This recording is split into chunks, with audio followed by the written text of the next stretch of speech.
How do you lose so much weight? What kind of diet are you on? The short answer is I went on essentially a plant-based diet. I live on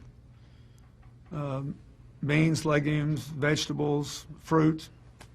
I drink a protein supplement every morning, no dairy. I drink almond milk mixed in with fruit and a protein powder, so I get the protein for the day when I start the day out. And it changed my whole metabolism, and I lost 24 pounds, and I got back to basically what I weighed in high school. But I did it for a different reason. I mean, I wanted to lose a little weight, but I didn't ever dream this would happen. I did it because after I had this stent put in, I realized that even though it happens quite often that after you have bypasses, you lose the veins because they're thinner and weaker than arteries. The truth is that it clogged up, which means that the cholesterol was still causing buildup in my vein that was part of my bypass.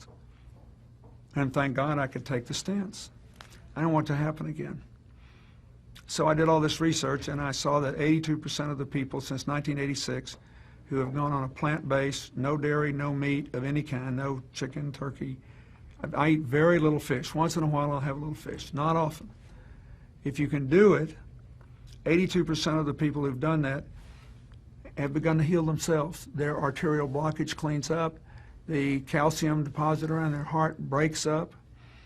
This movement has been led by a doctor named Caldwell Esselstyn at the Cleveland Clinic, Dean Ornish, whom you know, out in California, the doctors Campbell, father and son, who wrote the China study, and a handful of others. But we now have 25 years of evidence. And so I thought, well, since I need to lose a little weight for Chelsea's wedding, I'll become part of this experiment. I'll see if I can be one of those that can have a self-clearing mechanism. We'll see. Let's discuss what the former president said with the doctors behind the diet that helped Mr. Clinton change his life. Dr. Caldwell Esselstyn is the author of Prevent and Reverse Heart Disease, and Dr. Dean Ornish is the author of The Spectrum. Let me go to Dr. Esselstyn first. He mentioned both of you for inspiring him to begin this diet. Walk us through this diet, Dr. Esselstyn. Why is this diet so good, especially for those individuals who have a history of heart disease? Well, thank you, Wolf, for having me on this evening with my good friend, Dean Ornish. There's no question that if the truth were known that coronary artery disease is a toothless paper tiger that need never exist. And if it does exist, it need never, ever progress. What we've heard from President Clinton is the remarkable change that he's been willing to make to remove completely from his nutrition those foods which we know will devastate and injure the inner lining of your arteries. And the remarkable thing is the capacity that the body has to heal itself.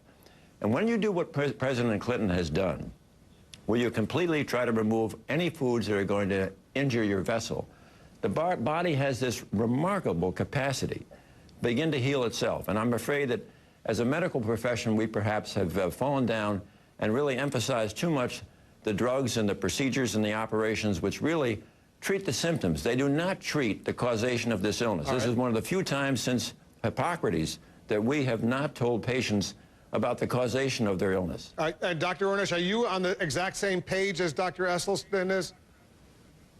Yes, I am, and I want to just say I love and respect President Clinton, and so I was thrilled to hear that he's making these changes because I want him to live a long time, like so many people do, and whatever your politics, he can inspire many people to make these changes. And what we've shown, you know, we tend to think it has to be a new drug or a new laser, something really high-tech and expensive to be powerful. And what we've done in more than 33 years of research is show that these simple changes that we make in our lives, like what we eat, how we respond to stress, how much exercise we get, and how much love and support we have, can actually begin to reverse, not just prevent, but actually reverse chronic illnesses like heart disease and so on.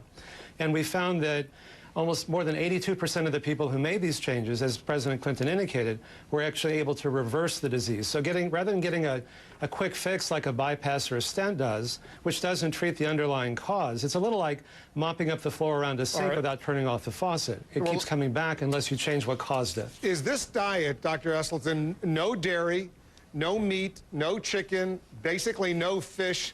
Is this diet for everyone or only for those who have heart disease or a history of heart disease?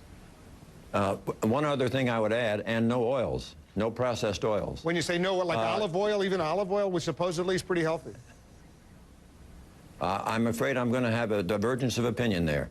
Yes, I would include absolutely olive oil, sunflower oil, safflower oil, corn oil, soybean oil. They're out. Now, you know, since we know that these foods are injuring people, why would we ever want to have them on the menu of our school children?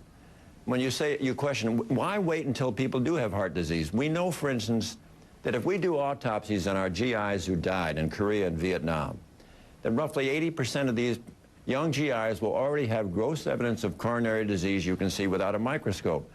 If we are going to ever make a breakthrough in this epidemic of cardiac disease, we really have to start when it's young. This is pretty important. So you're saying the young kids should not drink milk? Is that what you're saying, Dr. Ornish? No, I'm not. I'm saying that there's a spectrum of choices. And what President Clinton is doing is what you might call the pound of cure. If you're trying to reverse a chronic disease like heart disease, we also show that these same changes can stop or reverse the progression of early prostate cancer, diabetes, high blood pressure, elevated cholesterol. Then you need to make bigger changes. But if you're just trying to lose a few pounds or get your cholesterol down, you can start by making moderate changes. And if that's enough, great. If not, you can do more. What matters most is your overall way of eating and living. So if you indulge yourself one day, eat healthier the next. Dr. Esselstyn, is this the diet that you personally live on?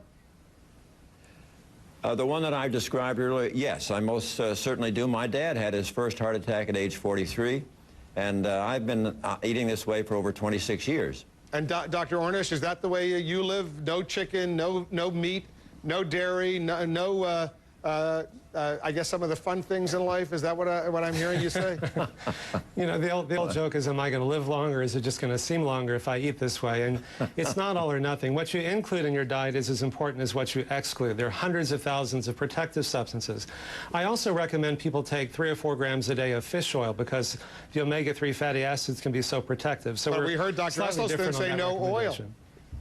Well, we're slightly different opinion on that particular one. I think the omega studies have shown that just 3 or 4 grams a day of fish oil can reduce your incidence of sudden cardiac death by up to 80%. It can reduce your risk of prostate and breast cancer. If you're a pregnant woman or breastfeeding, it can raise your child's IQ. And so I think the evidence there is pretty compelling. I take fish oil, Dr. Eggleston. Is that a bad idea?